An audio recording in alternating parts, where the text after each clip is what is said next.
I join the bipartisan caucus condemning the violence that we saw at our Capitol, but the hypocrisy is just downright disorienting. President Trump called for protests that would be peaceful and patriotic. He got labeled a national security threat. Yet the gentlelady from California can call on her supporters to get physical and in the faces of Republicans, and she gets the chairmanship of the Financial Services Committee.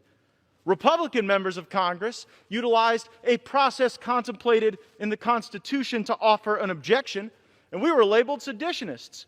Democrat members of Congress raised funds for groups attacking our police, burning our cities, destroying our businesses, establishing autonomous zones, and they were celebrated as justice warriors.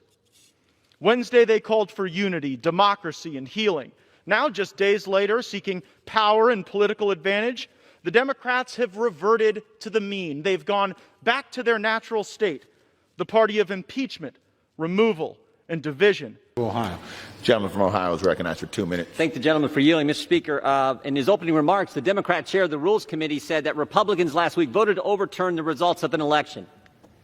Guess who the first objector was on January 6, 2017? First objector, the Democrat chair of the Rules Committee. And guess which state he objected to? Alabama. The very first state called, Alabama. President Trump, I think, won Alabama by like 80 points. Actually, he won it by 30 points. They can object to Alabama in 2017, but tell us we can't object to Pennsylvania in 2021? Pennsylvania, where the state Supreme Court just unilaterally extended the election to Friday? Pennsylvania, where the Secretary of State unilaterally changed the rules, went around the legislature in unconstitutional fashion? Pennsylvania, where county clerks in some counties, and you can imagine which counties they were, let people fix their ballots against the law, cure their ballots, their mail-in ballots, direct violation of the law. And they tell us we tried to overturn the election. Guess who the second objector was in 2017? The individual managing the impeachment for the Democrats. Americans are tired of the double standard. They are so tired of it. Democrats object to more states in 2017 than Republicans did last week, but somehow we're wrong.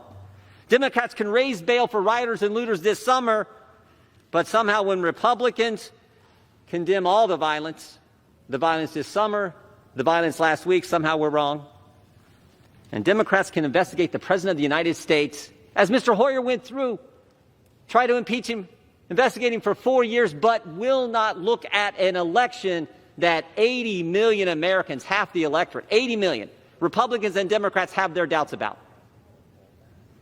I said this last night. I do not know where all this goes, and this is frightening for the country. We should defeat this rule, and we should defeat the impeachment resolution when it comes up. Gentleman's time's expired. Gentleman from Oklahoma Reserve. Gentleman from